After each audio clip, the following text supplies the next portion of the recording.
All right, guys, welcome to our new podcast, Poop Scoop Monday, where every week we drop those knowledge bombs for you guys so we can answer your questions about your gut health, and we do deep dive in topic as well.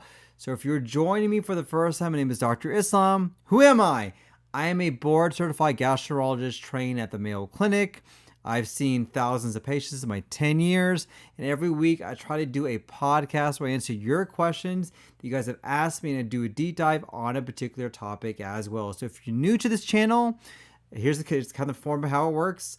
Initially, in the very beginning part, we'll do a deep dive on a particular topic, and we answer any questions you have about that particular topic as well. And towards the later half, I also go on my YouTube and my Instagram, my Facebook, and my social media streams, answer any questions you guys have as well. If you want to be a part of the show, join us every Monday around 7:30 p.m. on our live streams where we can answer your questions live. But also, let us know if you have a question for us. We can communicate to us and let us know what questions and topics you guys want us to listen to as well. All right. We have a great show today, but first, before we begin, you may have noticed I'm in a different area than I normally am for my videos. All right, so we had to make a little bit of a change. We're doing some changes in the house, changing up some carpet, and the area that I normally do my video from and my podcast from is a completely different area. So I had to rearrange everything over the weekend, and I had to put this into a new area. So let me know in the comments, or if you guys see this, obviously it's kind of hard if you're doing it on the podcast, but let me know what you guys think. Let me know what you guys think about the new area where we're at right now. And also let me know if you guys like where we're at as well. All right, we have a great show today. Tonight, we're going to be talking about bloating, everyone's favorite topic. Literally everyone who comes to see me in the office asks me about bloating. We'll do a deep dive on this. We'll discuss exactly what are some of the causes of bloating. We'll discuss the foods that can help out with bloating. We'll discuss my recommendation as a GI doctor to help get your bloating taken care of. And at the end, we'll discuss exactly when you should see a doctor about bloating, because bloating is so common. Is it something to worry about? And for some individuals, that may be the case as well. So let's begin. So what exactly causes bloating? There are millions, literally millions of reasons why people can cause bloating. And so when I talk about bloating, I like to see if I can categorize it to make it easier in my mind to understand the true cause of bloating. So we want to talk about things that we eat, conditions that occur inside of our gut, and behaviors that we know that can cause bloating as well. So let's talk about the foods that we eat. We know that there are certain foods that are notorious for causing bloating. We know that dairy, especially if you're lactose intolerant, can cause bloating. But we also know that certain categories of foods are also known to cause bloating. These are called the high FODMAP foods. So FODMAPs are certain carbohydrates and sugars that are called fermentable oligosaccharides, monosaccharides, disaccharides, and polyols. And these are foods that are very commonly can be a trigger for bloating, for gas, and diarrhea. So these include foods that we think are healthy for us, things like Brussels sprouts, apples, broccoli, foods that we know that are good for us, but for some reason, they can cause us to have a lot of bloating. In fact, I have a lot of patients who come to see me and say, hey, Dr. Islam, I eat healthy, but I feel like I'm 9 months pregnant, and it's a very common condition. It's not that you're not eating healthy, but it's that the foods that you are eating that are healthy for you actually may be foods that are difficult for you to digest. These are called the high FODMAP foods. But we also mentioned some other triggers as well. Sometimes gluten for certain individuals can be something that can be difficult for them to digest. And yes, having gluten allergy is real. Now, this is the true condition. It's not something that's seen just on social media. But there are a lot of patients that actually do have problems with certain foods like gluten that can make their bloating a lot worse as well. And then lastly, we also know that sometimes things like artificial sweeteners, things that are found in gums, in artificial drinks, these can cause bloating as well. These are foods that we know that can commonly cause bloating. The next category are intrinsic conditions inside your body that can make bloating worse. One of the more common ones is a condition called either dyspepsia or IBS. irritable bowel syndrome. These are kind of the two sides of the same coin. Dyspepsia is pretty much IBS of the upper GI tract, whereas IBS is issues in the lower GI tract, but they're very common, can cause bloating. And the reason that's the case is that we know there's a lot of change in the gut microbiome. We also know that sometimes the motility of our gut can be altered. We can have a stressful gut, or we can have a hypersensitive gut. It's all within that spectrum of IBS.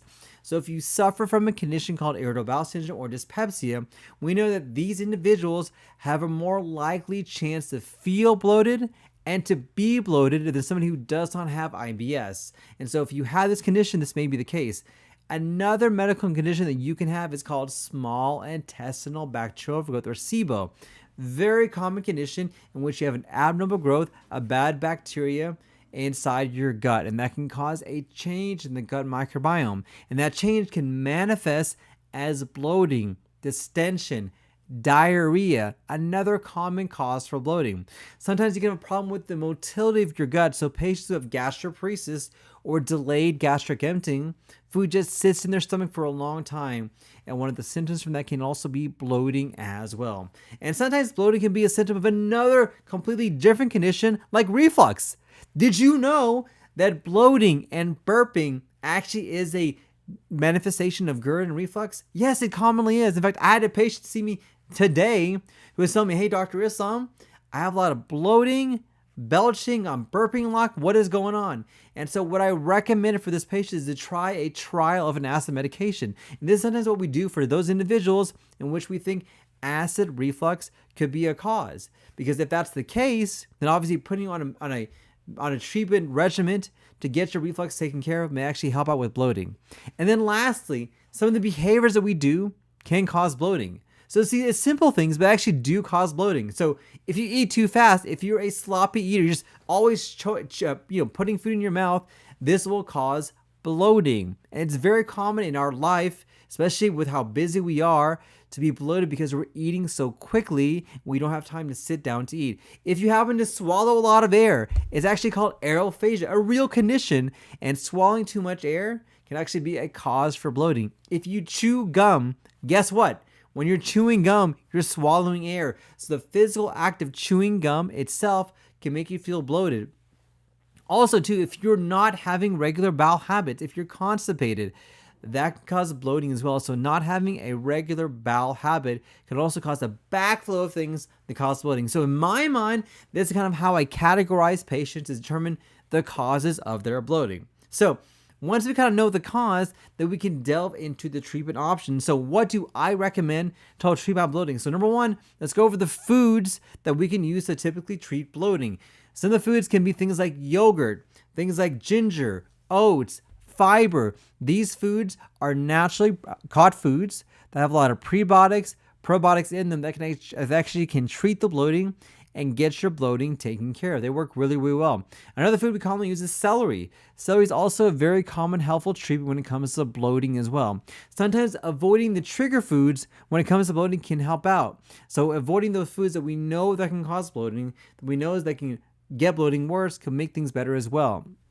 And sometimes trying some other lifestyle changes can help out with bloating. So when I have somebody come see me with bloating, what do I tell my patients? So number one, I try to find out the cause. So if I do a workup, so I tell my patients, number one, avoid all dairy. I don't care if you don't think you're lactose intolerant. I want you to eliminate all dairy products. So things like milk, cheese, ice cream, things that we enjoy. Absolutely, I want you to eliminate that because I want to get it off your plate. Number two, I tell my patients to avoid all artificial sweeteners. Get rid of it. You may be one of those in which you don't realize your body cannot tolerate those artificial sweeteners. Number three, I tell my patients to avoid chewing gum and hard candies because this will kill two birds with one stone. It will prevent you from drinking or swallowing a lot of air, but also it will prevent you from trying to digest the foods that may not be undigestible for your gut. Now, once we do kind of these initial things and we see how you do, then I can maybe do some more treatment to find out what's going on. So for example, if I think you're suffering from a motility problem, we may do motility testing to see how long it takes for food to leave your stomach. If you have small intestinal bacterial overgrowth or SIBO, I may test you for that as well. Or if I think it's reflux, I may put you on a reflux trial to see how you do. Let's say we do all that and you're still having bloating. Well, what do I recommend? So assuming we've got your constipation taken care of and assuming you've already done the lifestyle changes, including things like not eating quick, not having carbonated drinks, and things like that, then we'll try to delve into more treatment options that we recommend. So what I tell my patients, number one, try to incorporate exercise into your diet or into your lifestyle, because exercise will help out to move things along. The motility of actually moving things along with exercise actually can help out in multiple ways to allow gas to dissipate and get you feeling better as well. Number two, I stress once again, are you constipated? Because being constipated is one of the more common causes to feel bloated because you're not emptying everything out. Even if you think you're using the restroom all the time, and even if you go every single day, you can still be constipated. You need to have a good complete bowel movement, make sure everything is out, because even a little bit that stays in there will build up over time and get you to become constipated. Sometimes too, I also recommend for my patients to try herbal therapies to help out. So things like activated charcoal, sometimes a medication called ibuprofen, or even something like FD Guard actually works. Obviously, you don't want to do this without the help or the advice of a healthcare provider, but sometimes these are things that we can use to help out with this as well. And for some individuals, we actually may want to do even more dramatic things to find out what's going on with bloating, including things like maybe doing procedures, maybe getting CT scans, or other conditions that can be a manifestation of bloating as well. But bloating is one of those conditions which is very hard sometimes for us to treat because it can be so multifactorial. It can be due to so many different reasons, and there are literally hundreds of different ways you can treat this, but this is the way I kind of categorize this in my head for me to better understand how I can treat my patients who have bloating, but also have a good comprehensive understanding of some of the causes for that. And then lastly, another question, when should you see a doctor about bloating? Well, I tell my patients, if you're having symptoms, you're not feeling good, come see us. We'll try to find out what's going on. But there are certain warning signs that we want to make sure that we're not missing. So if you're losing weight, especially if it's unintentional weight, that is not normal. That's not a normal sign for bloating. You get that figured out. If you're having, or at least a tide, you're getting full quicker and you're getting fuller with less amount of food. This is a sign that something bad is going on. If you start to notice a lot of pain in your belly, this is something that's worrisome, that we need to find out exactly what's going on so we can get that taken care of for you as well. Start to notice black stools or bloody stools. That's not normal. That's not part of bloating. So make sure you can find out what is going on with that so we can get that taken care of for you as well. And then lastly, if it just bothers you, come see us where we can find out what is going on. In our practice, we deal with a lot of bloating patients. And we try to do kind of a systematic approach to find out why they're bloated and hopefully get a good plan to get that taken care of you. So that was my deep dive on bloating. Let me know in the comments down below or on the questions if you have any questions about bloating as well, and see what we can do to hopefully figure out what is going on as well. All right. So if you're joining for the first time, my name is Dr. Islam. Every Monday, I do my podcast where I answer questions you guys have asked me. Typically, I do a deep dive, but if you're watching, I also do a part of this as part of my live stream as well. So if you're on the live stream, let me know if you're watching this live or on the replay, and also where you guys are watching that as well. Ashley, it's good seeing you. Thank you for watching as well. Christina, thank you for watching as well. Ron, thank you for watching as well. So there's a great question that Christina asks. Reflecting on the Netflix show Hacking Your Gut, which I have not watched yet. It is on my watch list to see kind of how this show is. The question she asked me is, she saw somebody doing a poo transplant from her question. It seemed crazy. Am I wrong to be concerned about this trend? You are wrong. You are not wrong. I apologize, to be concerned about this trend. So let's talk about this. Fecal transplants or poop transplants. What is it? Do I recommend it? Does it work? Should you do this? Great topic. Let's talk about this. So fecal transplants actually is literally what it says. You put someone else's stool in your own body to see if we can change what is going on in there. Now, fecal transplants have been around for a long time. Millennium. Yes, back in the BC era, people were doing fecal transplants. And so what do we know now about what the indications are? So there's really one true indication for a fecal transplant. This is for a condition called C. diff. C. diff is a really intense bacterial infection of the colon that can cause tremendous amount of diarrhea. In fact, it can actually kill people. And one of the most effective ways to do this is to do what's called a fecal transplant, which literally we put in someone else's stool inside you to make sure we can change the gut microbiome to make it normal again. And it has over a 90% cure rate. It actually does work. Now, a couple things I have to stress. Number one, we always do this under the supervision of a doctor. And number two, we always make sure we do the donation in a very clean and in a way that is healthy for the patient who's getting the donated feces. Which brings back to the next part of this topic. What other reasons or other indications can we do a fecal transplant? So there's some studies that suggest that maybe in IBS, irritable bowel syndrome, that you can do a fecal transplant help out. There are some studies that suggest that even doing it in a condition called ulcerative colitis can help out. Let me stress this. We have no evidence that doing this is going to actually help out with those conditions. So don't do this and don't think that this is going to be the cure for your disease. And then most importantly, should you do this at home? Absolutely not. There are so many ways this can go wrong. I mean, come on, guys. How do you know if that stool is clean? How do you know there's no infection in that stool? How are you even going to put it in yourself? No way, no how. So if you're thinking about doing a fecal transplant, let me tell you, let me make it easy. Don't do it unless a doctor tells you to do it. Now, if the doctor tells you, okay, that may be an option, but don't try and do this on your own because it's not going to work. It's not going to be the thing that you want to do, and it certainly will make things worse for you as well. So I appreciate that. All right. Next question from Ron. Citrusol pills or powder for fiber, which is more effective? Great question. So Citrusol is one of the fiber supplements that you can take that I recommend to help out with your gut microbiome. And people ask me all the time, hey, what should I take? Which one is the best? Let me tell you, there's not a right answer. Here's what you need to know about fiber. Number one is that it has to have the word psyllium, P-S-Y-L-L-I-U-M, which Citrusol does. And so make sure it has psyllium. Now, the choice to choose fiber or a powder or a pill depends on you. Not a big deal. Pick one. Doesn't matter. Just make sure you get at least 25 grams of fiber per day. I do the powder myself because I add to my coffee. Not a big deal. Take it in the morning. I have others who take the pill. Doesn't matter. As long as you get the recommended fiber that you need to make sure you can get you the health conditions you need for your gut. So, Ron, I would say pick whichever you want. Not a big deal. Don't make it a big deal as well. All right. Next question. Hey, Dr. Islam. I have heard about a condition in which you can see what is actually going on in some of the areas in your small intestine. What is that condition? So that's a very common question. I'm glad you asked this question. There are a lot of conditions that can actually affect the small intestine that we don't actually see with the scopes.